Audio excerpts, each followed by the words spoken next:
Welcome to Readers of the Lost Art with your presenter, Dr. Paul Anthony Taylor, a recovering academic.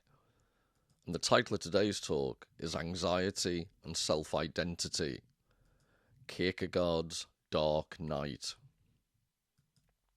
The human being is this night, this empty nothing that contains everything in its simplicity, an unending wealth of many representations, images, of which none belongs to him, or which are not present. This night, the interior of nature that exists here, pure self, in phantasmagorical representations, is night all around it, in which here shoots a bloody head, there another white ghastly apparition, suddenly here before it, and just so disappears. One catches sight of this night when one looks human beings in the eye, into a night that becomes awful. Hegel. I heard someone shout, "Brothers and sisters, my text this morning is the blackness of blackness." And a congregation of voices answered, "That blackness is most black, brother, most black." Ralph Ellison, Invisible Man. Hi everybody, and I just wanted to immediately dive in by explaining the thumbnail, which is, I think, beautiful, although admittedly quite miserable and mournful. So it's called Abbey in the Oakwood from 1809 to 1810 by the German painter Caspar David Friedrich. And I wanted to use, I think it's a brilliant illustration in visual terms of the key theme today, which is this notion of self-identity and anxiety. And Kierkegaard will be referred to, and I'm also going to use the novelist Ralph Ellison. Invisible Man was his novel, and I'm going to be talking about it in a few days' time after this video is uploaded with my good friend Richard Grannon. And Kierkegaard is incredibly difficult, I think at least. And I think Ralph Ellison's novel is a brilliant way of dipping your toe in Kierkegaard. And I'll show you as we go along. And I'll also be using not just Caspar David Friedrich, but I think Caspar David Friedrich was a contemporary of Soren Kierkegaard. And I think Caspar David Friedrich spent some time in Copenhagen where Kierkegaard lived and worked. So they inherited the same zeitgeist, they were close geographically, and I think that paintings like this really catch some of the spirit of Kierkegaard's work. And I'll go into depth on this particular painting, but it speaks to me of the nature of, in terms of self-identity and anxiety, A, it's got a maudlin quality, but B, in philosophy, there are some quite complex notions about how we constitute ourselves as individual subjects. So in Schelling, for example, there's the abyss of freedom. Kierkegaard wrote about the sickness unto death, which I'll talk about, and the concept of anxiety. So all really, really cheery stuff. And it's got other connotations. So Ellison said, I'll give you a quote later on, where he said he was heavily influenced by T.S. Eliot's poem The Wasteland, which this painting always reminds me of. You've also got, it's just so evocative, Shelley's Ozymandias, "Look upon my works, ye mighty, in despair." It's got elements of that. So there's lots going on. And on the left is Ralph Ellison, and to give you some chronological detail, he died in 1994, and I'm trying to quickly do the maths. I think he was around about 81, and Kierkegaard died in 1855 at the criminally young age of only 42. So I do think Ellison is a brilliant way of learning a bit about Kierkegaard. I think he's much more accessible, but the themes they address are quite similar. And then because of this channel being all about art, visual art and literary art, on the left is Caspar David Friedrich in all his werewolf glory. He died in 1840.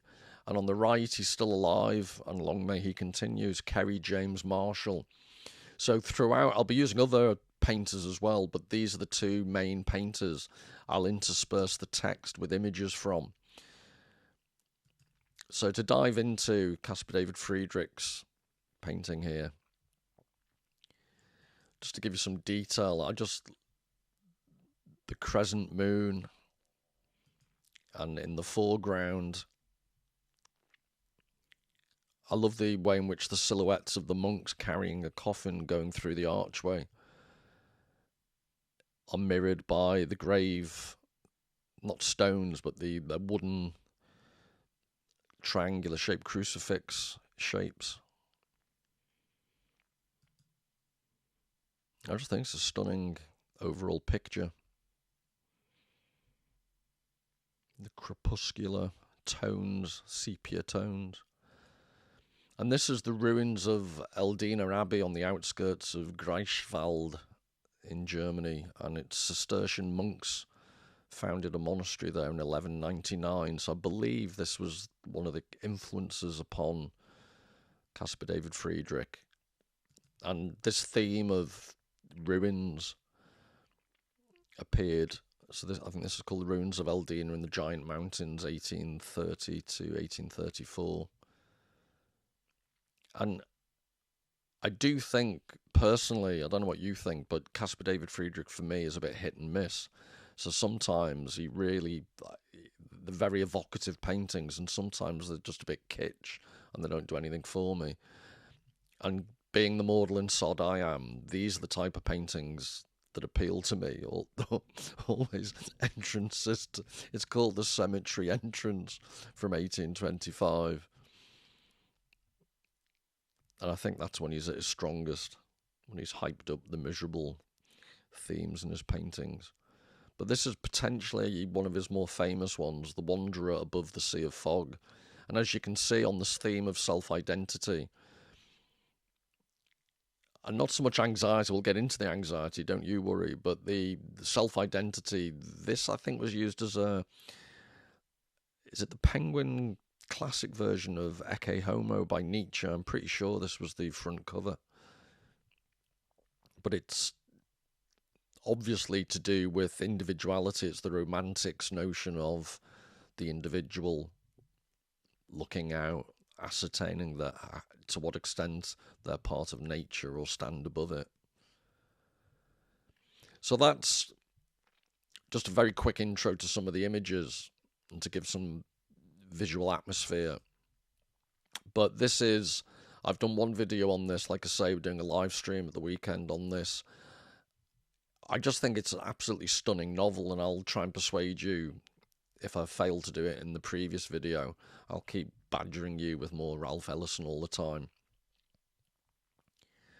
But what I'm going to argue throughout the rest of this talk is that whilst obviously I really am stating the obvious that this is a novel all about black identity,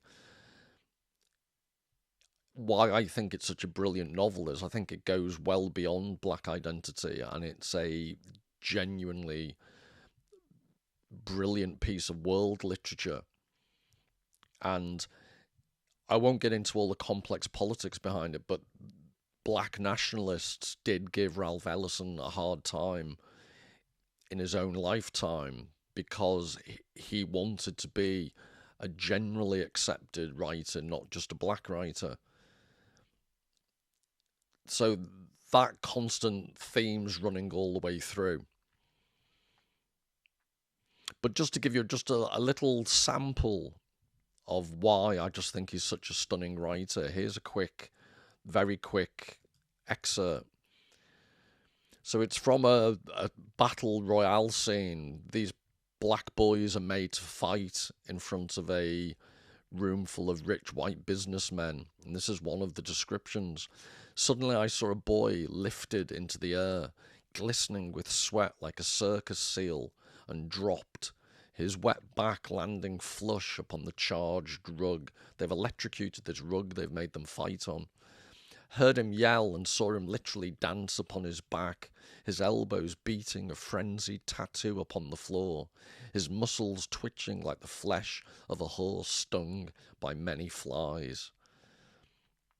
Maybe I'm easily impressed. I just think it's absolutely brilliant writing. And then to relate this to the concept of self-identity, the whole notion of the invisible man is, Ellison describes it at the beginning of the book. Obviously, he's not invisible, but his point is that black people at that time, in the early 1900s, mid 1900s, they were looked through. They weren't seen by the rest of society, obviously white people in particular.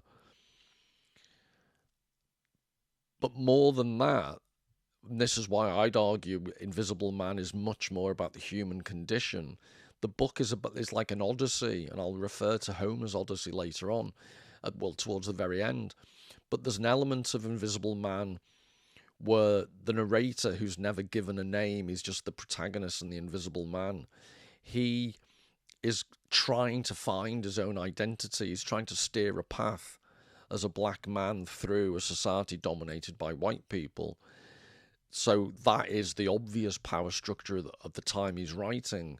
But there's, beyond the specifics of the white versus black power differential, his search for identity, and Ellison was very clear about this, and I'm going to quote from various essays he wrote, his non-fictional work.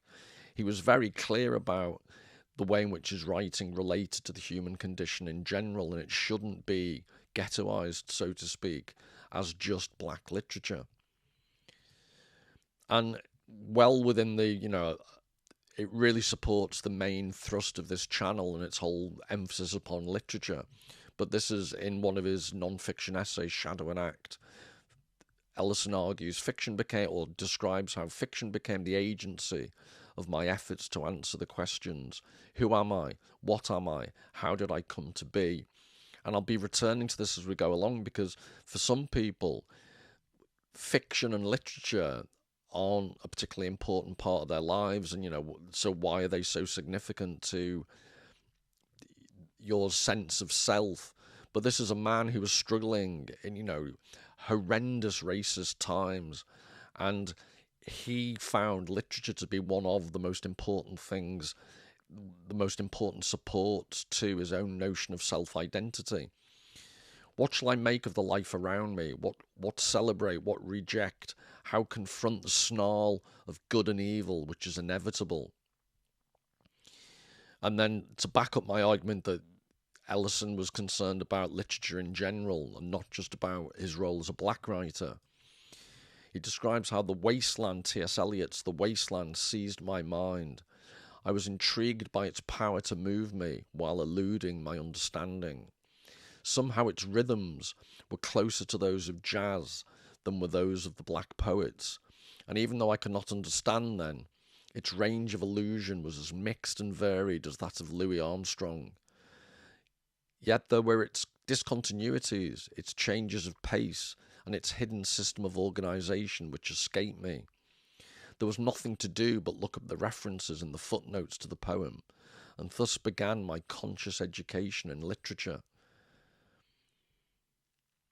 And it goes to one of the themes of Invisible Man and as I mentioned, Schelling, and as I showed with the painting by Caspar David Friedrich, this concept of the way in which the subject is built upon the ruins or a wasteland, or I'm trying to find a way to explain it, but the way he portrays it is you basically need to be reduced, or to live through traumatic times, you need to be reduced to your essentials before you can get a full sense of who you are. And maybe that's one of the reasons in our time the phrase has been used, affluenza. We live in materially incredibly privileged times, yet that seems to have coincided with people being confused about their identity. Depression rates are off the charts. So there's this interesting apparent contradiction.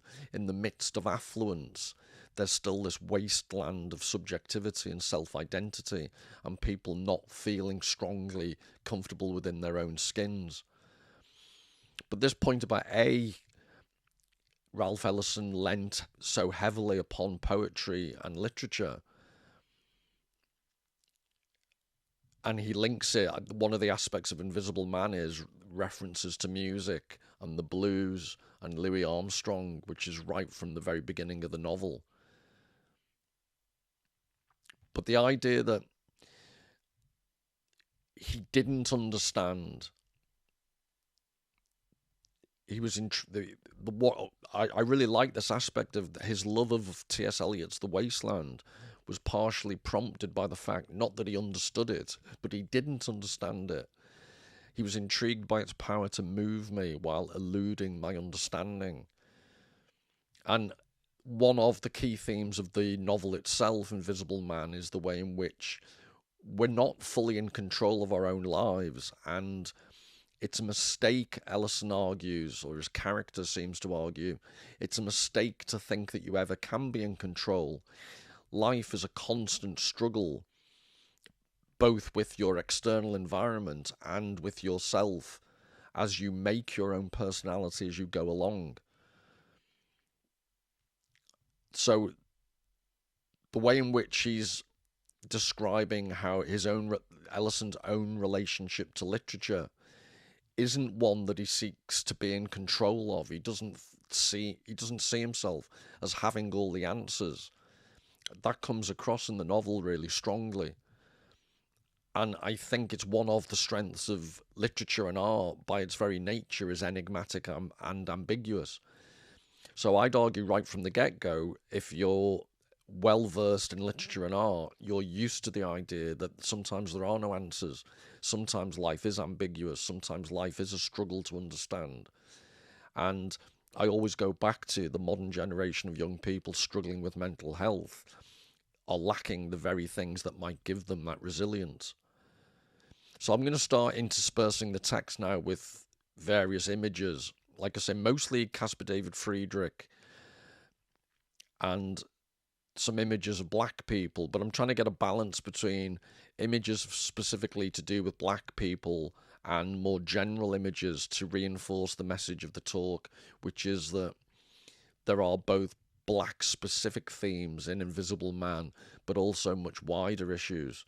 So in that light, this is just called Field by Emanuel Schultz, from very recent painting from 2021. But I like this notion of the wasteland.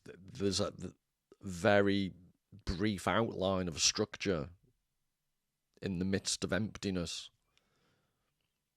which is one of the implicit themes of self-identity, our attempt to create and structure it, and the anxiety caused when we fail to.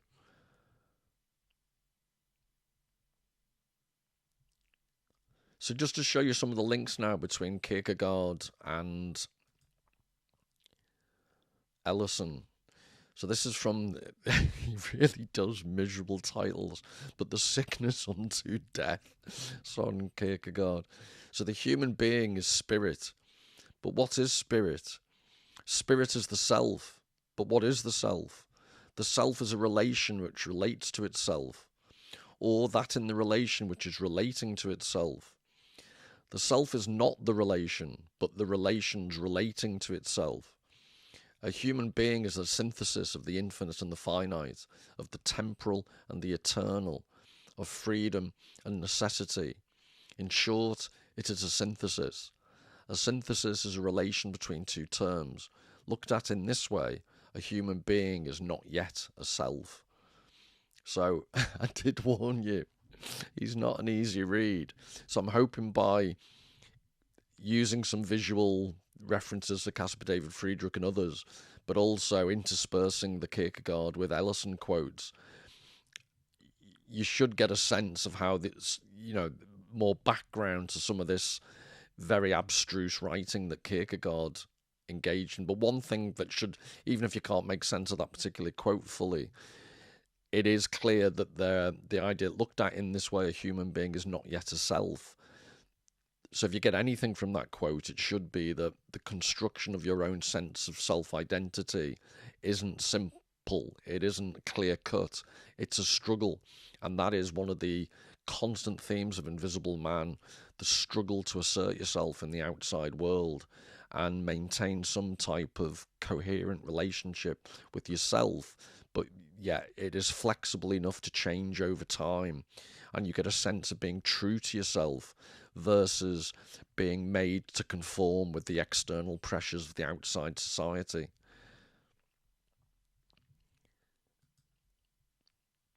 So this is another one of my favourite Caspar David Friedrich paintings from 1808 to 10, and it's just called Monk by the Sea. And in most of these paintings, obviously the reason I've chosen them is the way in which the individual is always placed in this much bigger context.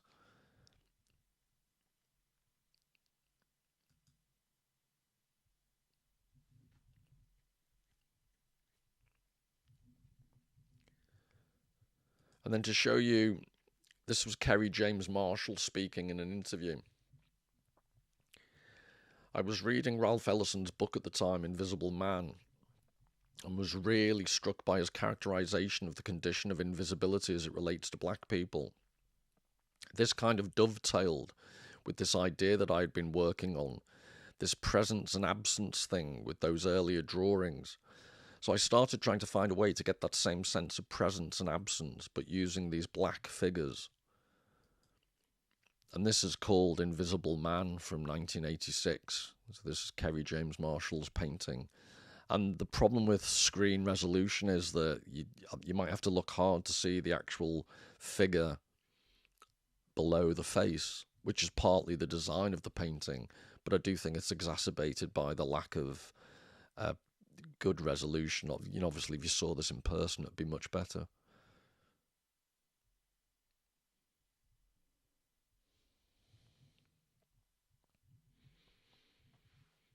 And then I love this quote from Ellison. Again, it's all about the importance of literature. Perhaps the most insidious and least understood form of segregation is that of the word. And by this I mean the word in all its complex formulations, from the proverb to the novel and stage play. The word with all its subtle power to suggest and foreshadow overt action, while magically disguising the moral consequences of that action and providing it with symbolic and psychological justification. For if the word has the potency and makes us free, it also has the power to blind, imprison, and destroy.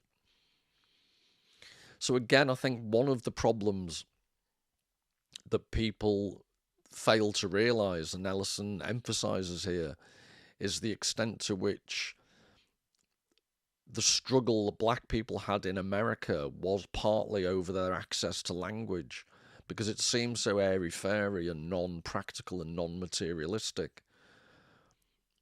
But Ellison would argue that if you can't, again, this notion of self-identity, if you can't structure your own thoughts in a verbally dexterous and well-sourced way, then your notion of self-identity suffers. And the flip side of that is the power structures that were oppressing black people at the time were making use of various forms of language. And one of the interesting aspects politically of Ellison's position is that he was very much a Democrat, not with a big D, not a part of the Democrat Party, but he was very much a person who believed in democracy. And the fact that black people were being oppressed at the time, he saw as down to the betrayal of democratic principles, and he seemed to think that there was enough within democracy if it was taken more seriously and if its own principles were acted on properly, then a lot of the problems would go away. And the problem was, as is mentioned in this, magically disguising the moral consequences, this symbolic and psychological justification, the manipulation of language so that principles like democracy become subverted. And one of the aspects of today's culture war is constant battles over the use of language. So in some ways, I'd argue Ellison is more relevant today than ever before. So it also has the power to blind, imprison, and destroy. And as a visual representation of that, again, another Caspar David Friedrich painting that I like a lot. This is called Das Eismeer from 1823 to 1824, which in English is the ice sea. It's just like saying das Eismeer.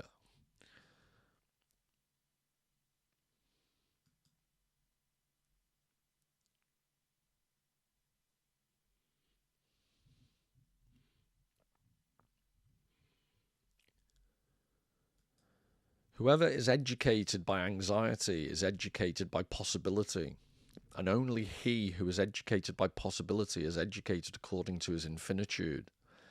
Therefore, possibility is the weightiest of all categories.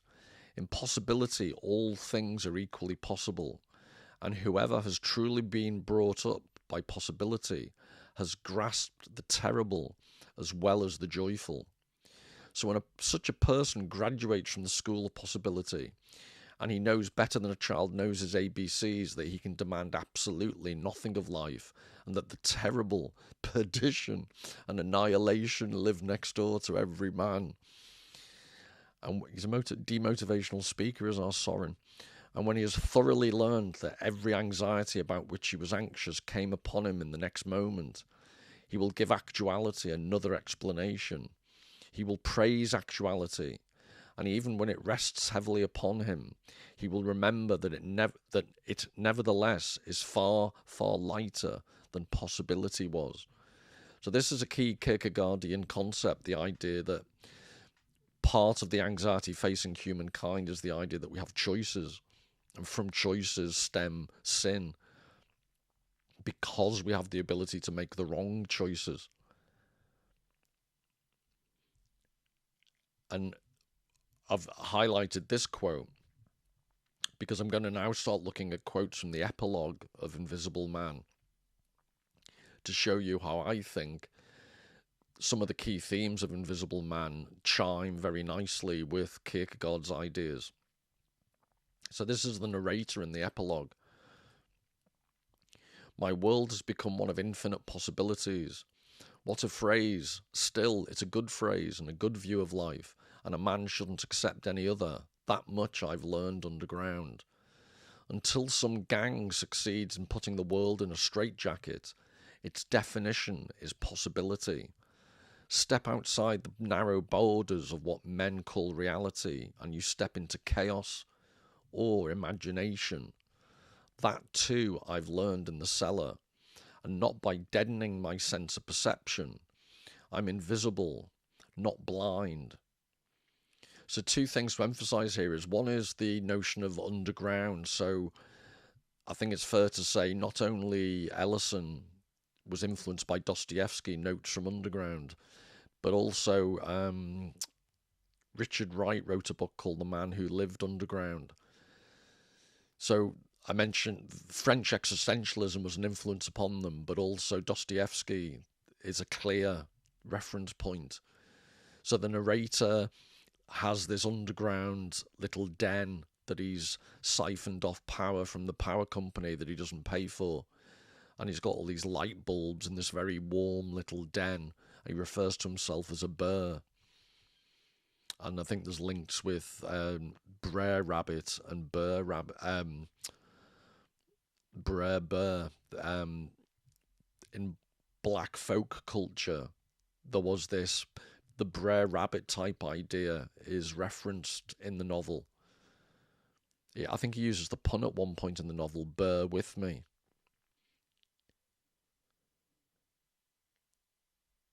Because it's an interesting dynamic in the book that he's obviously very intelligent.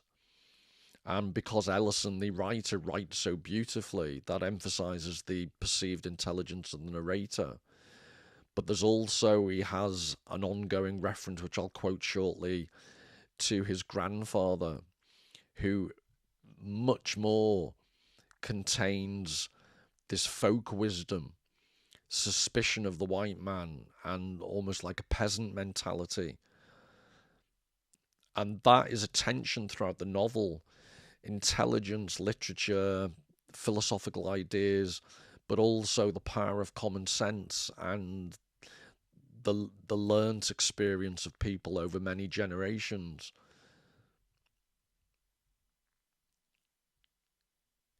But this idea of possibility that you saw in the previous quote from Kierkegaard, I think Ellison puts it in much more accessible, understandable terms.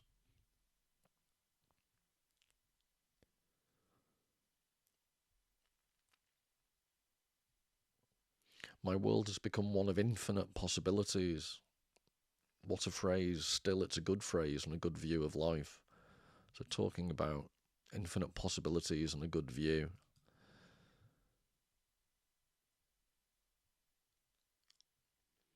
This is Morning in Riesenberg, some approximation of the pronunciation, from 1810 to 1811, another Caspar David Friedrich painting.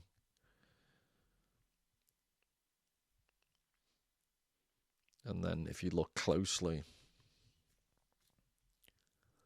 you see figures by the crucifix. Now, one aspect of Invisible Man is the dream. Like, there are various dreams and surreal elements of it. So this is from an academic essay about Invisible Man. So Eneric refers to the dream, the world of dreams. Certainly to explore Eneric phantasmagories in Invisible Man is to forego tidily one-dimensional definitions and to traffic in ambiguity. Closely scrutinized, the novel's most vivid and frightening nightmares resist clear-cut definitive interpretation.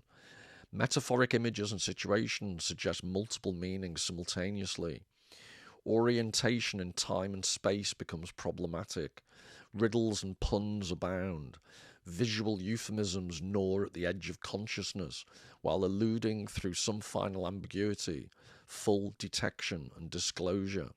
And that's one of the things I wanted to emphasize about Ellison's work, is that there are these dream-like sequences or descriptions of dreams, and they do have a surreal quality. And just full disclosure, I just mentioned the word disclosure, but I don't like surrealism normally. It's not my cup of tea, but Ellison's one of the few writers I've come across who I actually enjoy his surreal descriptions, because he has this dream-like ability to convey how life is vague and ambiguous and enigmatic, but he does it it's disorientating, but the beautiful nature of the writing carries you with it. So in his hallucinatory phantasmagories, Ellison catapults consciousness into an put my teeth back in, ominous but evasive world of semi-revelations, where nebulous shapes and forms insinuate and half expose, without fully clarifying, an elusive reality receding beyond grasp.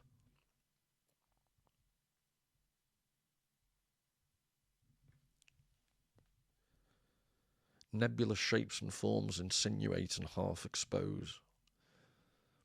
And when I read things like this, I'm thinking in direct opposition to the current cultural zeitgeist, where everything has to be as clear as possible. There are images all the time. There's a shocking lack of enigmatic, nebulous writing or meaning. Everything has to be explicit. Whereas I'd always argue good art has this quality, an elusive reality receding beyond grasp.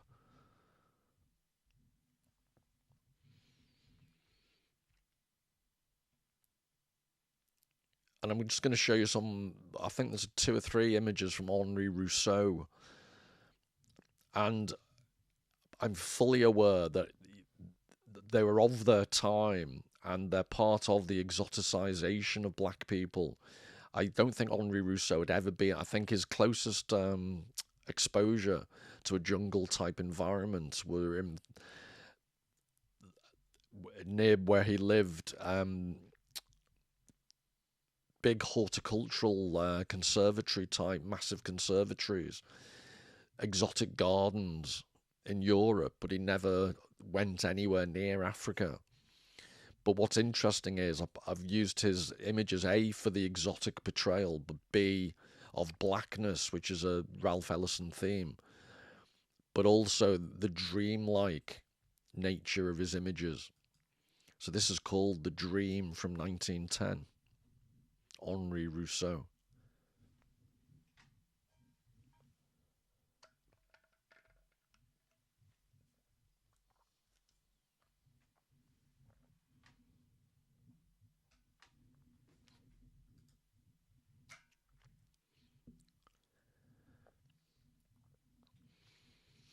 On a complete tangent, for any musical nerds out there, I'm curious as to how influenced the Beach Boys were for this album cover by Henri Rousseau. Just a thought. Right, so back to the concept of dreams. That night I dreamed I was at a circus with him. He's talking about his grandfather, and that he refused to laugh at the clowns no matter what they did. Then later he told me to open my briefcase and read what was inside. And I did, finding an official envelope stamped with the state seal. And inside the envelope I found another and another, endlessly. And I thought I would fall of weariness. Them's years, he said. Now open that one. And I did. And in it I found an engraved document containing a short message in letters of gold. Read it, my grandfather said, out loud. To whom it may concern, I intoned, keep this black boy running. I awoke with the old man's laughter ringing in my ears. And I hope you can appreciate I'm not going to use the original language, so I don't want to get banned off YouTube, even though the intention is to give you the original. But the sense of this, it's that the arbitrary nature of life and the way in which, I think, is it Rabbi Burns, the best laid plans of mice and men, it's the grandfather has this folk wisdom, and it's this constant theme throughout the book, his grandfather's advice that had always been with him, which is mentioned at the beginning of the novel. And almost like his whole life of the Invisible Man, of the protagonist, is trying to assert his own self-identity in the face of the influence of his grandfather's folk wisdom, while he's also, the protagonist is trying to better himself using reason, trying to engage with the outside world. But there's a cynicism, there's a folk wisdom of his grandfather that implies that your best efforts will always be stymied. And as the novel progresses and as the epilogue develops the idea, you get the strong sense, yes, that's true, but it doesn't mean you stop trying. So the idea of to be kept running, I thought this image fits the bill. This is Kerry James Marshall, called Vignette, from 2003.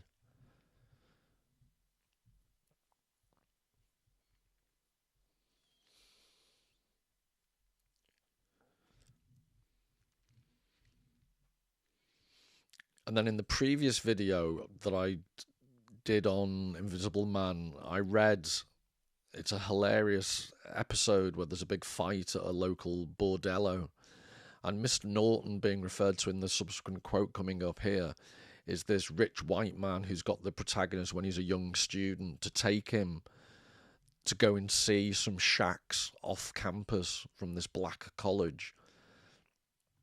And there's a veteran at the bordello who's from a local insane asylum, who was a surgeon, actually I think a neurosurgeon, brain surgeon, but couldn't develop his career because after the war he was denied opportunities because he was black.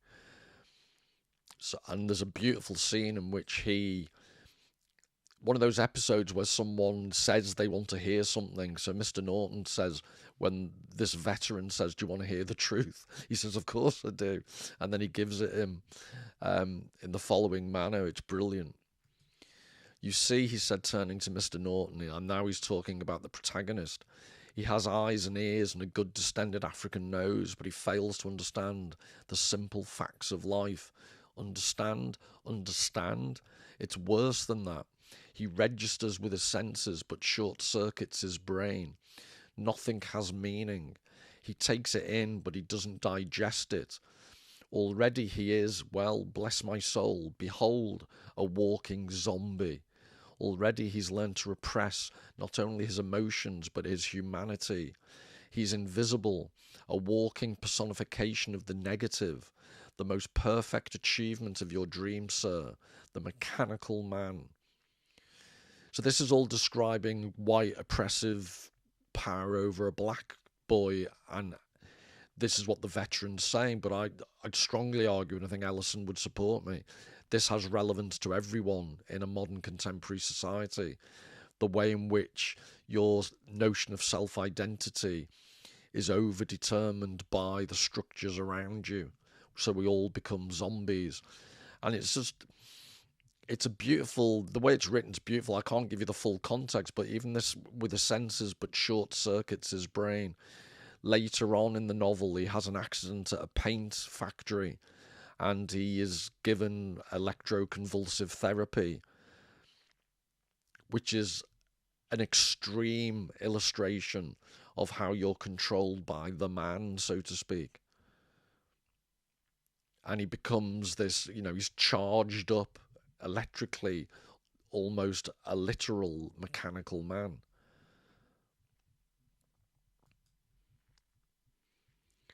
So this is just to give you some notion of the concept of the underground man. I mentioned Dostoevsky earlier. So the following quotes from an academic paper talking about Dostoevsky's underground man, which I'll quickly compare to Ellison's Invisible Man. The underground man is morbidly and sensitively aware of what it means to say, I am.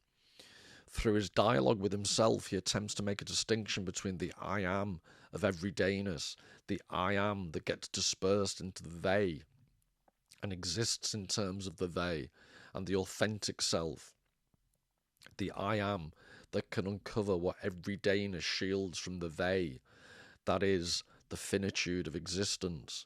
So this has got connotations in Heidegger's work. He talks about in German, das Man, the they or the man. It's about the averageness. So what the veteran in the previous quote was referring to as the mechanical man. And the underground man in Dostoevsky is this, he wants to assert his own self-identity, but it's without engaging with the rest of society. What you find in the Ellison book is he's struggling with his self-identity. He struggles against society. Society is portrayed as this horrendous environment, but still he wants to assert himself and he wants to come out at the end. He wants to come out of hibernation, whereas Dostoevsky's underground man wants to remain. He refuses to come out of hibernation. So this is again Dostoevsky's underground man. He is morbidly and sensitively aware that life is nothing more than a sequence of experiences between life and death, and that despite the multiplicity of possibilities which lie between those boundaries, which goes to the previous quotes from Kierkegaard and Ellison, he is nothing more than a being towards death.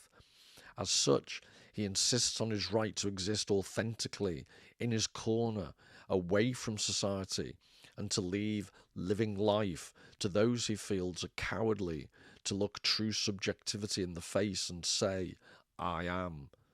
So in Dostoevsky's Underground Man, and in some existentialist writing, it's this pox upon society. I'm going to assert my self-identity no matter what type of idea.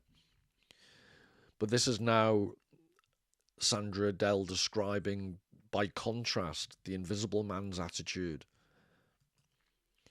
I am what I am, exclaims the invisible man as he walks along the Harlem streets enjoying a yam, piping hot and sweet and seeping with butter.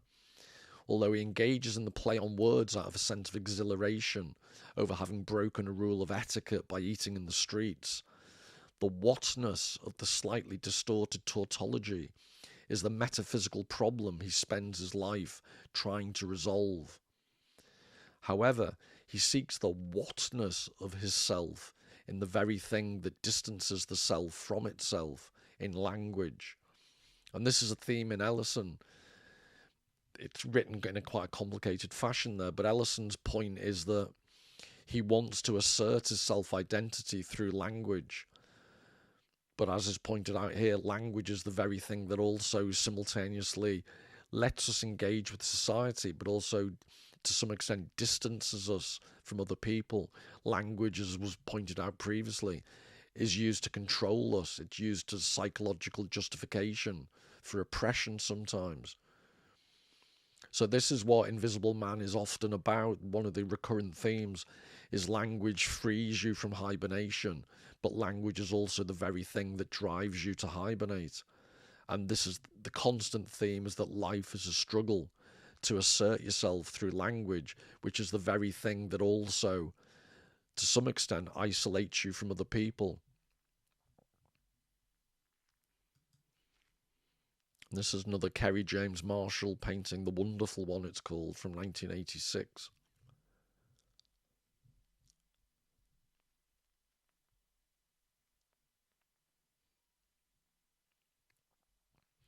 And the next quote, I wanted to show it just because I didn't want to give too many examples. It would just become a shopping list of beautiful excerpts of writing from Invisible Man. But it also goes to, it's not really a dream sequence, but it does go to the theme in Invisible Man about the way in which reality can often be insubstantial, even in the middle of your experience of it. So he's driving. The wheel felt like an alien thing in my hands as I followed the white line of the highway. Heat rays from the late afternoon sun arose from the grey concrete, shimmering like the weary tones of a distant bugle blown upon still midnight air. Tears filled my eyes, and the walks and buildings flowed and froze for a moment in mist, glittering as in winter when rain froze on the grass and foliage and turned the campus into a world of whiteness, waiting and blending both trees and bushes with fruit of crystal. Then in the twinkling of my eyes it was gone, and the now of heat and greenness returned. So just the beautiful way he describes your eyes filling with tears and the effect that has on your perception of reality. And the now of heat and greenness returned. This is Henri Rousseau's Snake Charmer from 1907.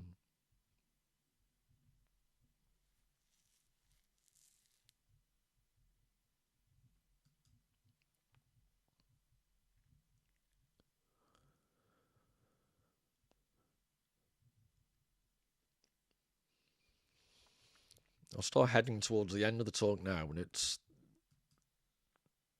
wanted to set it up with Kierkegaard's idea, and this is from his concluding unscientific postscript.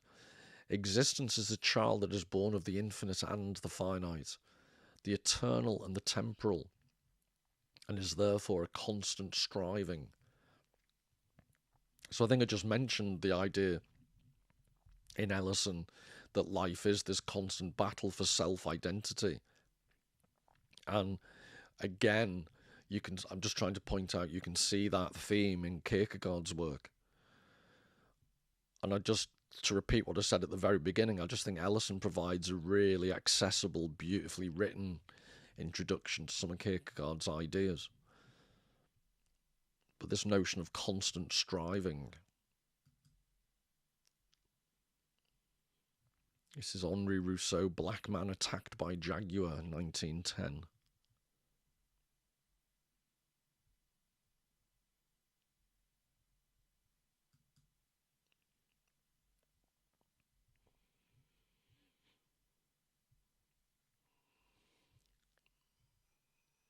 So again from the epilogue of Invisible Man. Let me be honest with you, a feat which, by the way, I find of the utmost difficulty. When one is invisible, he finds such problems as good and evil, honesty and dishonesty, of such shifting shapes that he confuses one with the other, depending upon who happens to be looking through them at the time. Well, now I've been trying to look through myself, and there's a risk in it. I was never more hated than when I tried to be honest, or when, even as just now, I've tried to articulate exactly what I felt to be the truth. No one was satisfied, not even I. On the other hand, I've never been more loved and appreciated than when I tried to justify and affirm someone's mistaken beliefs, or when I've tried to give my friends the incorrect, absurd answers they wish to hear. And without getting banned off YouTube, I can think of some modern applications of this when you tell people what they want to hear, when you know it's not true. When I tried to justify and affirm someone's mistaken beliefs, affirmation of other people's mistaken beliefs has become part of the lingua franca, arguably, today. When I tried to give my friends the incorrect, absurd answers they wish to hear. I'll just leave that thought hanging, but it just seems to sum up an awful lot of what's going on in the culture wars. And I think Ellison has identified some of the early trends. I think was it 1952 or 3? Apologies, I should know that. I think it was 52 the book came out. So more than 70 years ago. It's quite prescient, the way he's captured today's zeitgeist.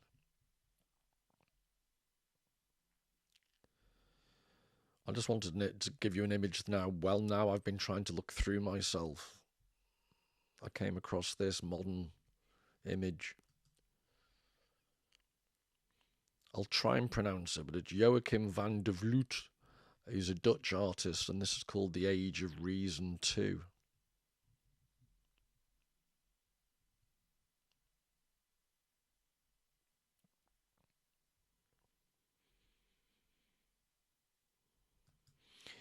In my presence, they could talk and agree with themselves. The world was nailed down, and they loved it. They received a feeling of security. But here was the rub. Too often, in order to justify them, I had to take myself by the throat and choke myself until my eyes bulged and my tongue hung out and wagged like the door of an empty house in a high wind. Oh yes, it made them happy, and it made me sick. So I became ill of affirmation, of saying yes against the naysaying of my stomach, not to mention my brain. So I'd like to dedicate that to anyone who's in a work environment who doesn't believe a word of the management guff they have to listen to. And this is, I just think it's a brilliant description of what you have to do just to survive in the world. This denial of your own genuine self-identity in order to humour the powers that be.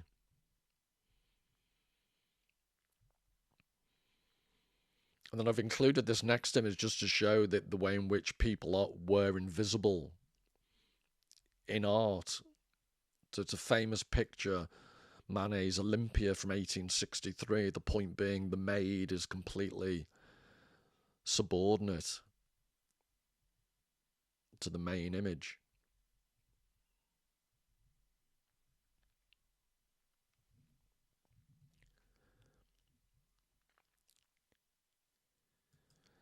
There is, by the way, an area in which a man's feelings are more rational than his mind, and it is precisely in that area that his will is pulled in several directions at the same time. You might sneer at this, but I know now I was pulled this way and that for longer than I can remember. And my problem was that I always tried to go in everyone's way but my own. I have also been called one thing and then another, while no one really wished to hear what I called myself. So after years of trying to adopt the opinions of others, I finally rebelled. I am an invisible man. Thus I have come a long way and returned and boomeranged a long way from the point in society toward which I originally aspired. Again, it's similar to the previous quotation, but the extent to which you lose your sense of self-identity by having to go with the flow.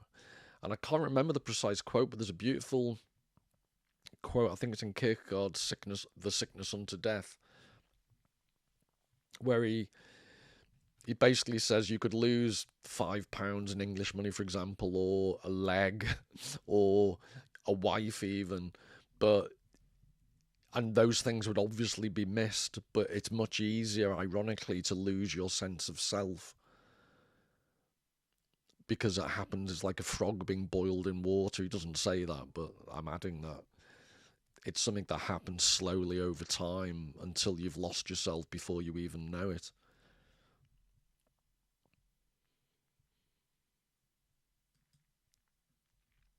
This is Caspar David Friedrich, A Northern Spring Landscape from 1825. Now, gird your loins. It's getting towards the end, but there's still some Kierkegaard misery to suffer. So this is when, in his book, The Sickness Unto Death, he starts to define despair. Oh, I wonder whether he did bar mitzvahs and weddings as a speaker.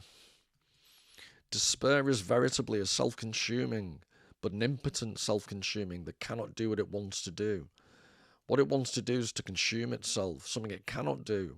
And this impotence is a new form of self-consuming, in which despair is once again unable to do what it wants to do, to consume itself. This is an intensification, or the law of intensification.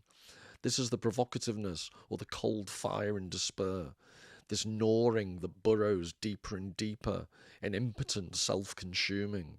I think that's quite a good description of part of the atmosphere of Invisible Man. The inability of despair to consume him is so remote from being any kind of comfort to the person in despair that it is the very opposite. This comfort is precisely the torment, is precisely what keeps the gnawing alive and keeps life in the gnawing. For it is precisely over this that he despairs, not as having despaired, that he cannot consume himself, cannot get rid of himself, cannot reduce himself to nothing. This is the formula for despair, raised to a higher power, the rising fever in this sickness of the self. Not a lot I can say about that, but in terms of a definition of being in a cycle of self-gnawing despair.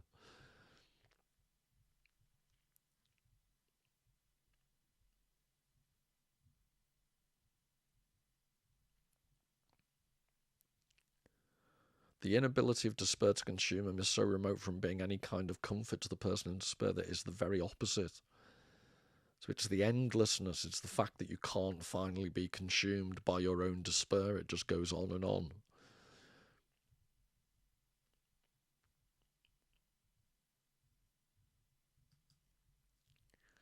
This is Woman Before the Rising Sun, again, Caspar David Friedrich. You should be recognising his style by now, 1818 to 1820.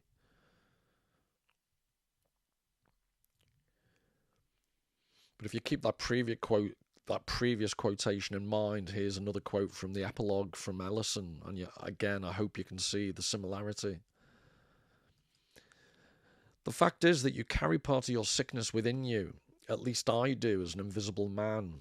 I carried my sickness, and though for a long time I tried to place it in the outside world, the attempt to write it down shows me that at least half of it lay within me. It came upon me slowly, like that strange disease that affects those black men whom you see turning slowly from black to albino, their pigment disappearing as under the radiation of some cruel, invisible ray. You go along for years knowing something is wrong, then suddenly you discover that you're as transparent as air. At first you tell yourself that it's all a dirty joke, or that it's due to the political situation, but deep down you come to suspect that you're yourself to blame, and you stand naked and shivering before the millions of eyes who look through you unseeingly.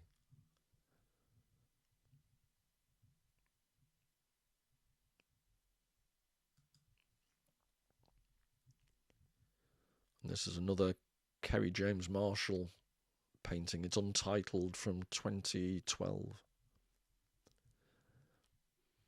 Very fetching Argyle socks, if I may say so.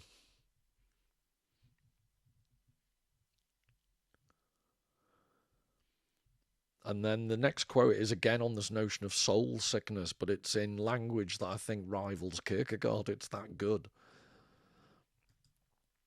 That is the real soul sickness, the spear in the side, the drag by the neck through the mob-angry town, the grand inquisition, the embrace of the maiden, the rip in the belly with the guts spilling out, the trip to the chamber with the deadly gas that ends in the oven so hygienically clean. Only it's worse because you continue stupidly to live. But live you must, and you can either make passive love to your sickness or burn it out and go on to the next conflicting phase.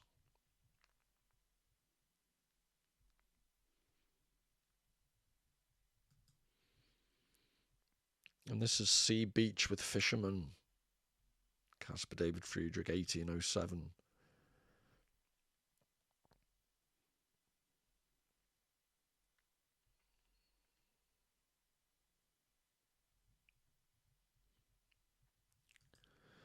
No, indeed, the world is just as concrete, ornery, vile, and sublimely wonderful as before, only now I better understand my relation to it and to me.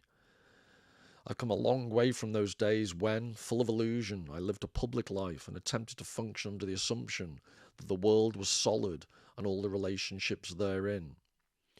Now I know men are different and that all life is divided, and only in division is there true health. Hence again, I have stayed in my hole, because up above there's an increasing passion to make men conform to a pattern. So as one who's massively in favour of the value of hibernating, I just think it's again very prescient. If you think of the contemporary pressures for everyone to conform,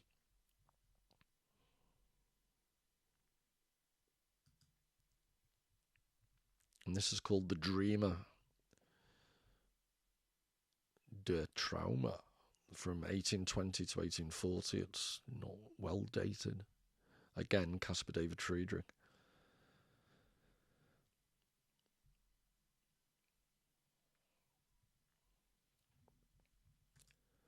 But after I had laughed, I was thrown back on my thoughts.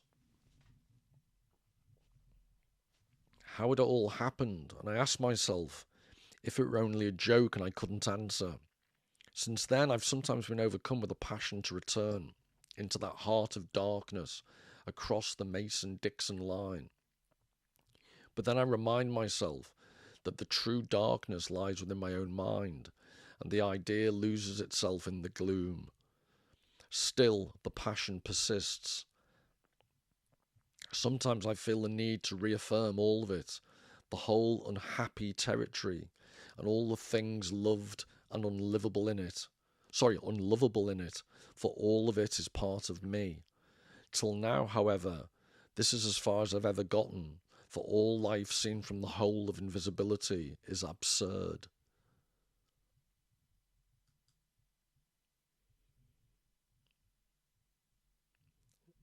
This is another Kerry James Marshall, and it's Silence is Golden from 1986.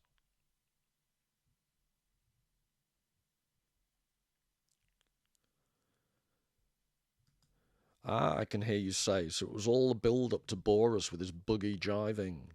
He only wanted us to listen to him rave, that's the theme of this channel, but only partially true. Being invisible and without substance, a disembodied voice as it were, what else could I do? What else but try to tell you what was really happening when your eyes were looking through?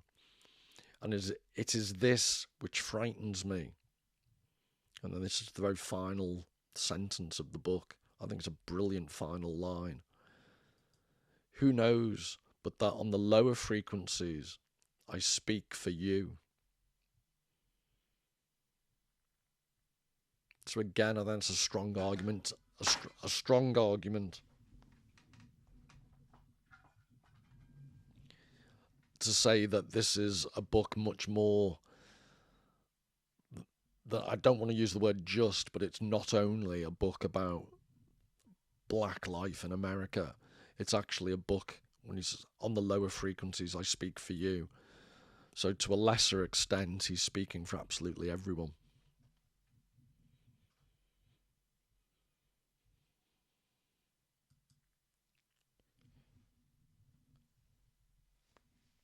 And this is the final Kerry James Marshall painting, Portrait of the Artist as a Shadow of His Former Self, from 1986.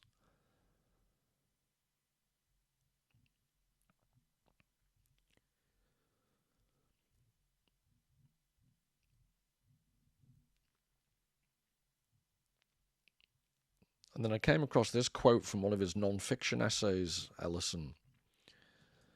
And I think I think I might have mentioned at the beginning this notion of the Odyssey, Homer's Odyssey, and that's what the book also reminds me of. It's this voyage that the narrator's gone on, and he's going to come back out of his hole in the ground to restart his journey back in society.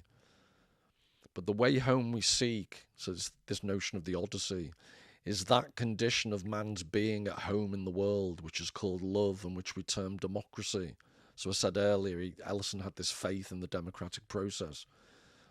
Our task then is always to challenge the apparent forms of reality, that is, the fixed manners and values of the few, and to struggle with it until it reveals its mad, very implicated chaos, its false faces, and on until it surrenders its insight, its truth.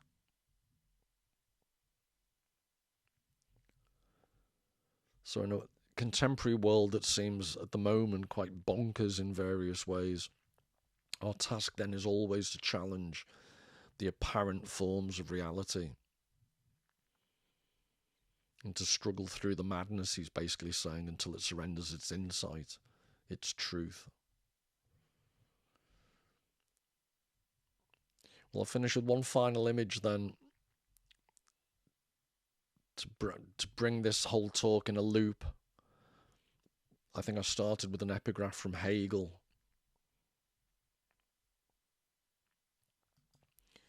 So this is another final Caspar David Friedrich painting, Owl on a Grave, from 1836 to 1837. And I'll just finish with a quote from Hegel's Preface to the Philosophy of Right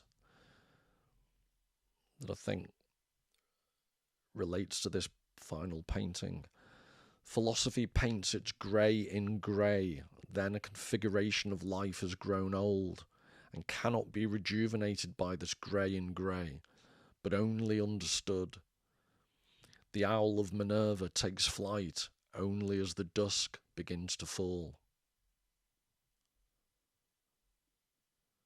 So I think that's not a bad summary of the notion of the dark night of the self. And if you haven't picked up on it already, the title of the talk, the subtitle, I see the protagonist of Invisible Man. There's obviously a deliberate pun.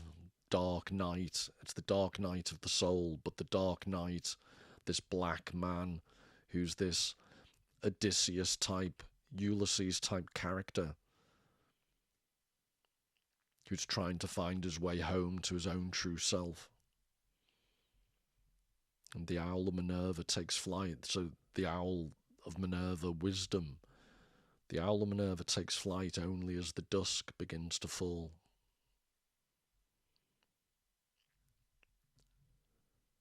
Well, I hope you enjoyed that. Until the next time, all the very best. Take care.